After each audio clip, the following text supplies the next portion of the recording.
Landing interviews, but no job offers? Here's what's going wrong. This is Self-Made Millennial. I'm Madeline Mann. You may have seen me in these places. As a human resources leader, I have interviewed thousands of people, heard feedback on each candidate, and I have narrowed it down to the number one reason why junior level, mid-level, and senior level candidates get rejected. So you'll get a total of 3 reasons people are so often rejected after the job interview. And no matter what level you're at, I recommend you watch all 3 because if you can master all of them, this will dramatically increase your ability to close the job offer. You know that when I say I have powerful interview tips, I deliver. Check out these success stories from Dwayne, who got hired on the spot, Asia, who landed the job offer 2 hours after the interview, and John, whose interviewer said he was blown away by how John interviewed. And stay to the end because I'll share the exact back and forth conversation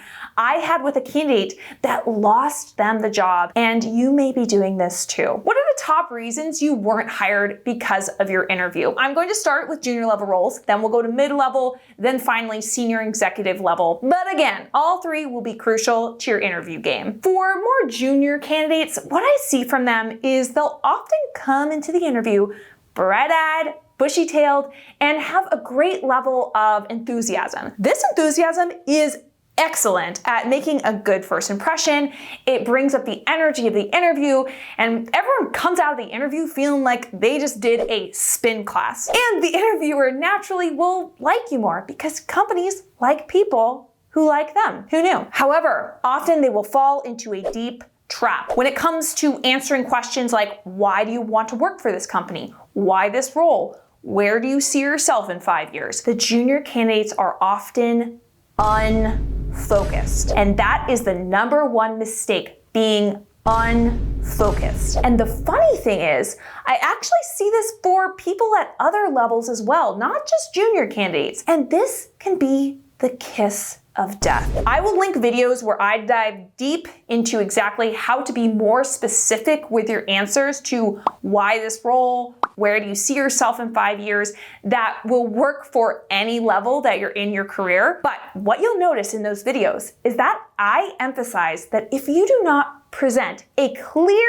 thought process as to why this role is the best next step in your career or how this role makes sense and fits your 5-year plan, you are going to freak a company out. They are going to run in the other direction like you're about to pop off a firework. A company does not want to be your career experiment, meaning they fear that they are going to hire you and within a few months, you'll realize this is not the right next step for you. Such as, I was once hiring for an executive assistant role and I invited an accountant to interview. Now, that's a big career pivot, but I saw the transferable skills there. But I wanted to ensure that this was a calculated move, that she knew what she was getting herself into with this career change. So I asked her, what steps have you taken to be sure that being an executive assistant is the right next career move for you? And she said, well, taking this interview. This is my first step. Her chances of landing that job ended there because that's too big of a risk for a company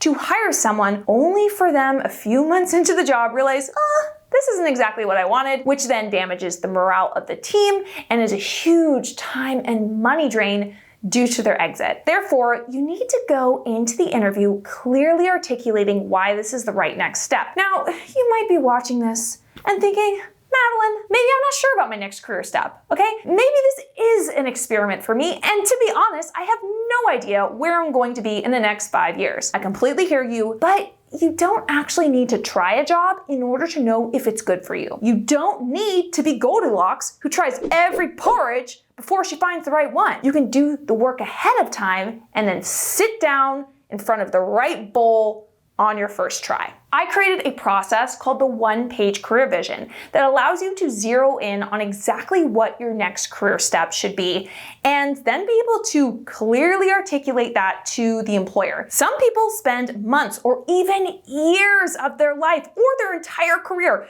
not ever finding a job that lights them up and simply hitchhiking through their career, where they stick out their thumb and they just wait to see which company comes and picks them up, and then that's the direction their career goes in. But you don't have to live that way. I've designed a system that takes people only a matter of weeks to land on exactly what they want next, know what skills they need and what people who they need to meet to make this happen, and make the transition within a few months. I'll link a video where I talked about how I was able to choose my perfect dream career and consistently land dream jobs.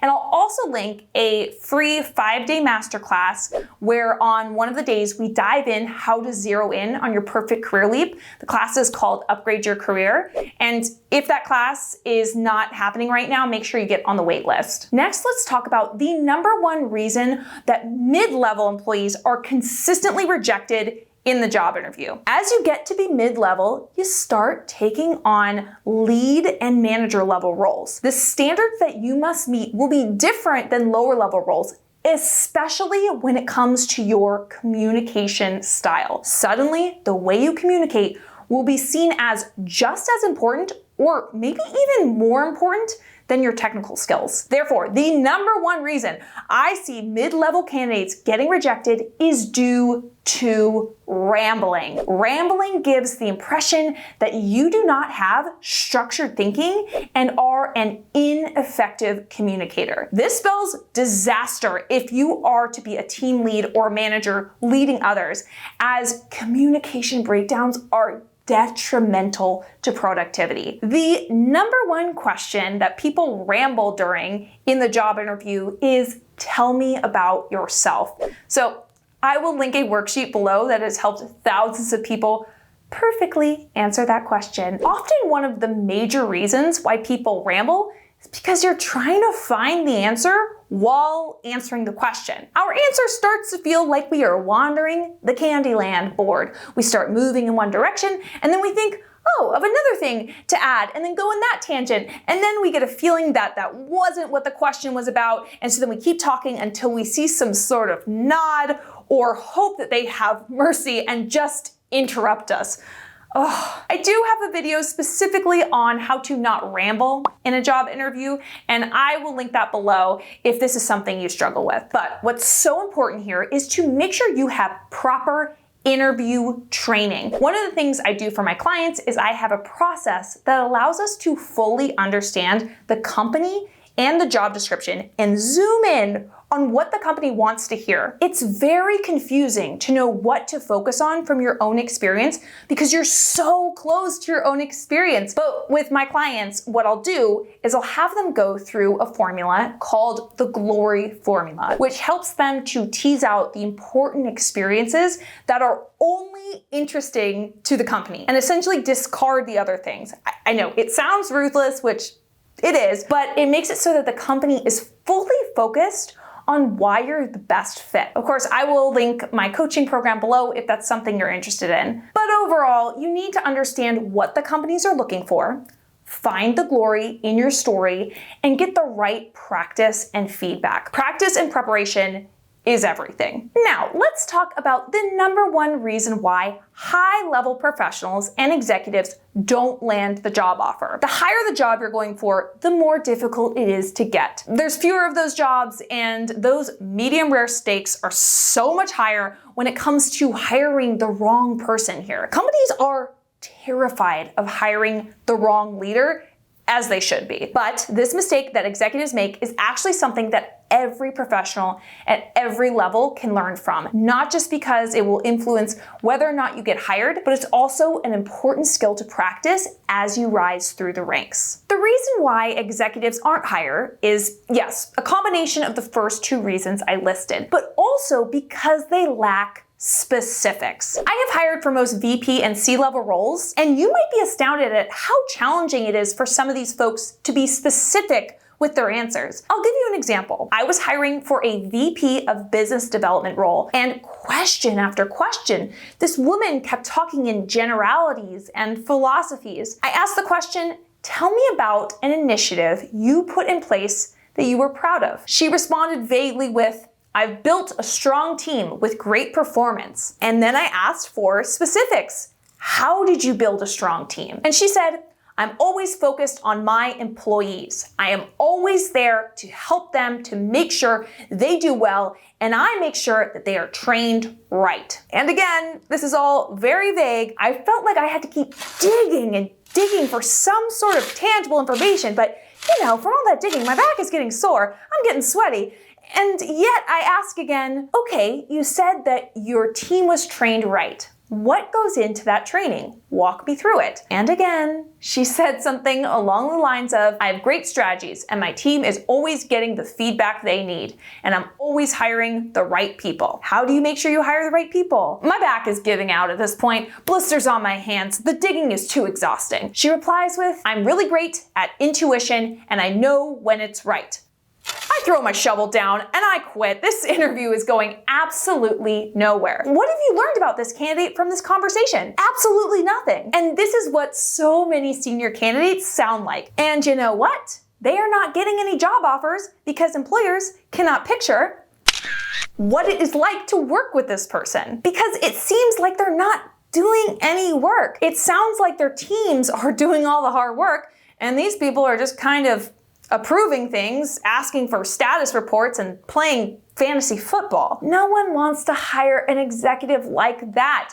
But here's the thing, if you're answering this way, that doesn't mean that you're bad at your job. It could just be that for so many years, you have so much great experience, and it's difficult to pick one example or be specific when your career is this beautiful mosaic of all kinds of rich experiences that make up your approach to work. But you have to fix this. You cannot keep things so general. I know it may seem impossible, but I work with clients all the time who have incredible experience in their career and maybe have even been at their company for over 7 years, where all of their experience starts to blur together. And through my program, they're able to get specific. And so it's absolutely possible for you. But this is also important for people of all levels in their careers to be more specific. I will link my video. It's my most popular video to date on behavioral interviewing. This video is going to help you change the way you interview and help you to be so much more specific. I will link that below. So no matter who you are, what level, what interview,